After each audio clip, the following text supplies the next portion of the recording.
future music producers, and welcome!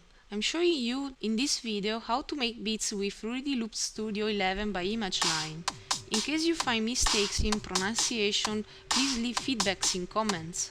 Watch the beginner tutorial in this show if you have problems in what is explained.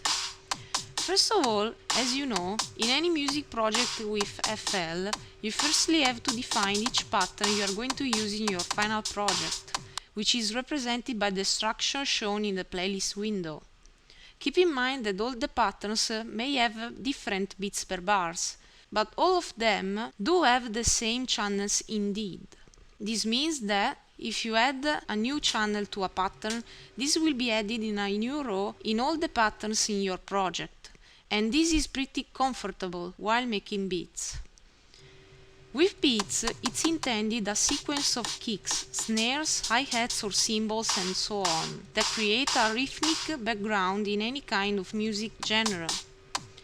This can change depending on your inspiration and on the genre itself. In FL, the pattern can represent anything, a melody or a basic beat. All you need to do is to add the right channels for your targets.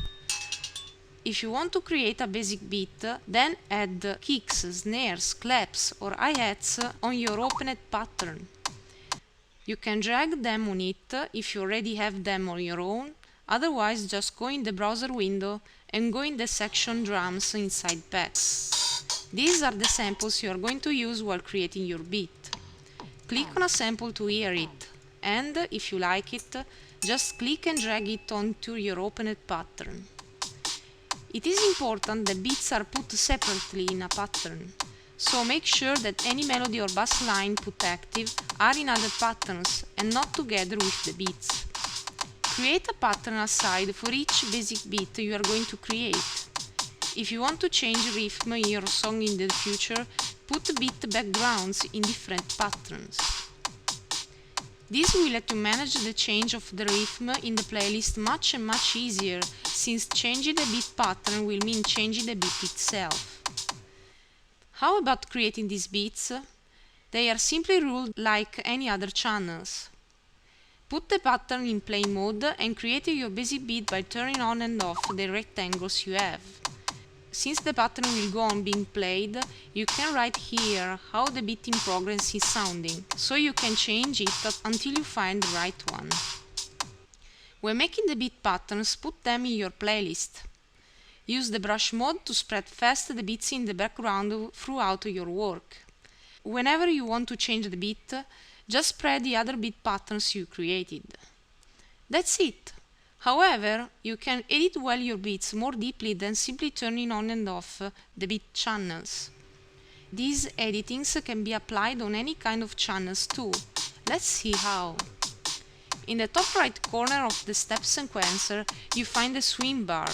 In particular beats, this can be good to spread the riff differently. Keep it in mind. Then you have two buttons in the same corner. The first one is the graph editor, and it is used to change some important properties for the channel selected, like beat per beat in time, intensity under the section velocity, and the pen one for the panning. Select a channel by clicking next to the channel name to see a small green light showing up. When you click on the graph editor, a series of columns will appear, and each column represents a channel step. By clicking or dragging the mouse on them, you can change properties in time very easily, and so the related beat associated. You can personalize your beat the best way you like. The second button is the keyboard editor, and this works just like the graph one, but here you modify the notes of the channel selected, beat per beat in time.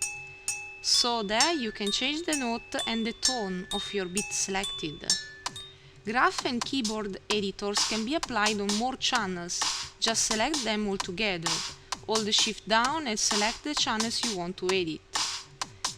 In this simple way seen, you can create your beat and eventually personalize it well in time. Remember to hear your beat over and over, alone and inside your project in progress. Very well, now you are able to create beats with Fruity Loops Studio 11.